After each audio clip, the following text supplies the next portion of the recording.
रहमतुल्लाहि अलैह। अचानक एक बिल्डिंग के दरवाजे पर निगाह पड़ी, देखा कि जवान जवान लड़कियां मेकअप किए खड़ी है। फरमाया भाइयों, ओ भाइयों, जी हजरत ये लड़कियां किसकी हैं? फरमाया हजरत इधर मत जाइए, इधर मत जाइए। क्यों? फरमाया हजरत ये लड़कियां तो मुसलमानों की हैं, मगर ये रंडियां हैं, तवाइफ पे हैं। इस बिल्डिंग में अंदर नंगा नाच चल रहा है, शराब चल रही है, जिना चल रहा है। हजरत की आंखों से आंसू आए। फरमाया मेरे भाइयों, अपने कौम की बच्चों को समझाने के लिए हम नहीं जाएंगे तो कौन जाएगा?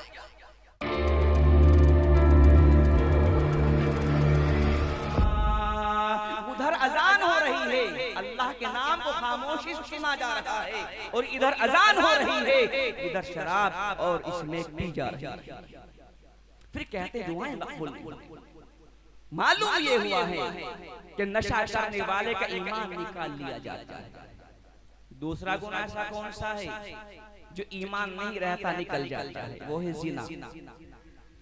लड़का लड़की ने हाथ मिलाया, अल्लाह का फरिश्ता अल्लाह के पास पहुंचा, या अल्लाह ये जिना कर रहे हैं। अल्लाह कहता है फरिश्ते सुन, हाथ मिलाने का जिना लिख दे, मेरे बंदे का ईमान मत निकाल।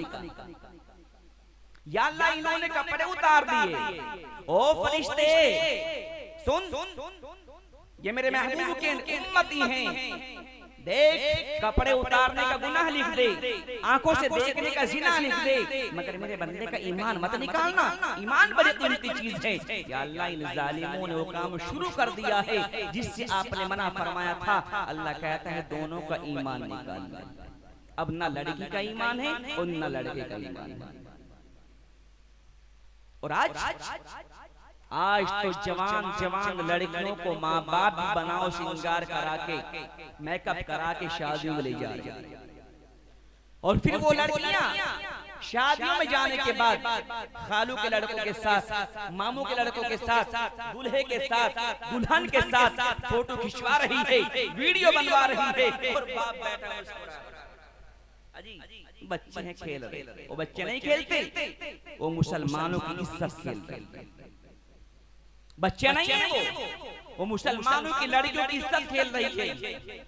यही वजह है कि जब से गैर महरमों की निगाह मेरी माँ बानों के ऊपर पड़ी है तो इनके ईमान के जनाजे निकल चुके हैं, जिनके ईमान को निकालने के लिए माँ बाप भी बराबर के जिम्मेदार हैं। कुरान कहता है वक़ालू रब्बना इन्ना सादतना व कुबराना फअज़ल्लूना सबीला, जाओ इनको जहन्नम में डाल दो।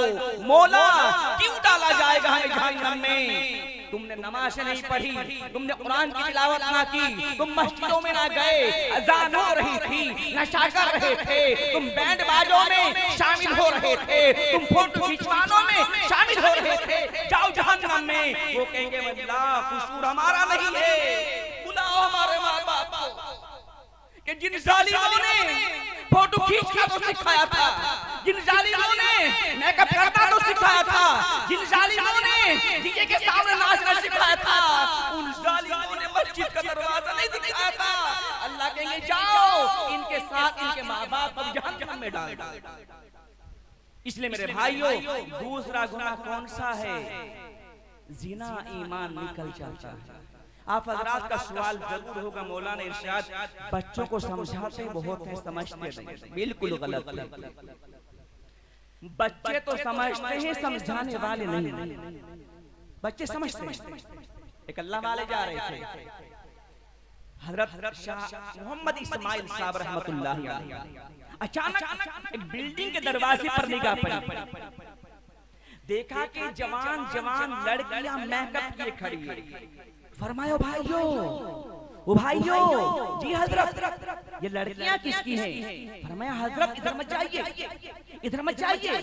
क्यों? फरमाया हजरत ये लड़कियां तो मुसलमानों की हैं, मगर ये रंडियां हैं, तवाइफ पे हैं। इस बिल्डिंग में अंदर नंगा नाच चल रहा है, शराब चल रही है, जिना चल रहा है। हजरत की आंखों से आंसू आए। फरमाया मेरे भाइयों, अपने कौम की बच्चों को समझाने के लिए हम नहीं जाएंगे तो कौन जाएगा? और अंदर गए, देखा यहाँ लड़कियां शराब लिए खड़ी है, वहाँ लड़कों की बाहों में है, वहाँ लड़कों को शराब पिलाई जा रही है, वहाँ लड़कियां नंगी नाच रही है, वहाँ ज़िना हो रहा है। हजरत ने हाथ जोड़ के फरमाया, ओ मेरी बेटी हो, ओ मेरी बेटी हो, ओ मेरी बेटी हो, मेरी भी सुन लो, मेरी भी सुन लो। लड़कियों ने देखा शाह इस्माइल, शाह इस्माइल। सारी लड़कियों ने लड़कों को बाहर निकाला और फरमाया, हजरत आप यहाँ क्यों आ गए? आप हुक्म करते हम आपके खानकाह में पहुंच जाते। फरमाया, मेरी बेटी हो, खानकाह में आने की जरूरत नहीं है। अगर मुझे पहले से मालूम हो जाता कि मेरी कौम की बच्चियां शादी कर रही है तो मैं बहुत पहले आ जाता। तुम मेरी चंद बातें सुन लो। सारी लड़कियों ने शराब की बोतलों को कोने में रख के पर्दा डाल दिया, अपने सर पे दुपट्टे रखे, हजरत के सामने ऐसे बैठ के जैसे आप बैठे हुए नीचे लगा के हजरत ने जिना के नुकसान बताए, जिना की सजा बताई, नशे की सजा बताई, नशे के नुकसान बताए। सारी लड़कियों ने वहीं उस रंडी खाने में तौबा की और फरमाया, हजरत हमें किसी ने समझाया नहीं था। हमारे रिश्तेदार हमें नुक्ताचीनी क्या करते थे। आज आपका बड़ा एहसान है कि आज आपने हमें समझा दिया है। हम इसी जहां हम जिना करते हैं, इसी जगह को आप आज गवाह बनाते हैं। आज के बाद इंशाअल्लाह ना जिना करेंगे और ना आज के बाद नशा करेंगे। हजरत तौबा करा दीजिए। सारी लड़कियों ने उसी रंडी खाने में तौबा की। हजरत ने निकाह के फज़ाइल बयान फरमाए। सारी लड़कियां निकाह के लिए तैयार हो गई। उनमें एक लड़की थी बड़ी हसीन और जमील, जो एक रात कई लाख रुपए कमाती थी। आज वो तौबा करने के बाद, निकाह करने के बाद आटा पीस रही है और अल्लाह का कुरान पढ़ रही है। एक लड़का जा रहा है जो उससे जिना करता था। फरमाया, अरे आपकी हालत ये होगी, आप एक रात कई लाख रुपए कमाती थी, अब आटा पीसने लगी। फरमाया, जालिम समाज के ठेकेदार मेरी गांव के सामने से चला जा, अल्लाह ताला जज़ाए खैर का फरमाए शाह इस्माइल साहब को कि उन्होंने आगे में समझा दिया। और जाने वाले कान खोल के सुन ले, इतना मजा मुझे शराब पीने में नहीं आया, इतना मजा मुझे शराब पिलाने में नहीं आया, इतना मजा मुझे तेरी बाहों में नहीं आया, इतना मजा मुझे जिना करने में नहीं आया, इतना मजा उस रंडी खाने में नहीं आया, जितना मजा मुझे आज आटा पीसने में अल्लाह का कुरान पढ़ने में आ रहा है। ओ पगले, तुझे क्या मालूम है कुरान में क्या चीज है? हलाल कमाई के लिए आटा पीस रही, हराम खाती थी। हलाल के लिए आटा पीस रही हूँ और कुरान अल्लाह को सुना रही हूँ। यहाँ आटा पीसते पीसते कुरान पढ़ रही हूँ, जन्नत के नजारे ही बैठी कर रही हूँ। तो मालूम ये हुआ है तुमने कुरान सिखाया नहीं है। कुरान कितनी बड़ी दौलत है, कुरान दुनिया की सबसे बड़ी दौलत। लेकिन आज हमारे बच्चों के सीनों से कुरान निकल चुका है। बगदाद शहर में बादशाह ने ऐलान करा दिया, दिल्ली में जाओ ऐलान कराओ, शराबी हर घर में मिल जाएंगे, जानी हर घर में मिल जाएंगे। लेकिन बगदाद शहर में जिस वक्त बादशाह ने ऐलान कराया, क्यों? बादशाह को अपने लड़के के लिए एक बीवी की जरूरत थी। तो उसने ये कहा कि हम अपने लड़के की जो बीवी आएगी उसको हाफिज कुरान चाहिए और हम हाफिज कुरान लाना चाहते हैं। तो आज ये कैसे पता चले कि किस घर में हाफिज कुरान है, किस घर में नहीं है? तो बादशाह ने ऐलान कराया कि जिन घरों में लड़कियां और औरतें हाफिज कुरान हैं, आज रात को उन घरों में रोशनी कर दी जाए। बगदाद का बादशाह, उन घरों में रोशनी कर दी जाए, चिराग जला दी जाए। उस जमाने में बिजली नहीं थी, उस जमाने में कुएं में नहीं थे, उस जमाने में ट्यूबलाइट नहीं थी, चिराग जला करते थे। कहा जिससे क्या होगा कि रात को जिन घरों में रोशनी होगी उन घरों का मालूम हो जाएगा इनमें हाफिज कुरान लड़कियां हैं और उनमें से किसी लड़की से अपने लड़के की शादी कर दी जाएगी। आज का क्या मालूम कर रहे हैं? आज क्या कह रहे हैं? हाजी क्या करे, कोई लड़की देखो डॉक्टर नहीं हो, कोई लड़की देखो मास्टर नहीं हो। बादशाह क्या कह रहा है? लड़की होनी चाहिए हाफिज कुरान। रात को बादशाह निकला बगदाद की गलियों में, कि आज देखा जाए किन घरों में चिराग जल रहे हैं, किन घरों में रोशनी नहीं है।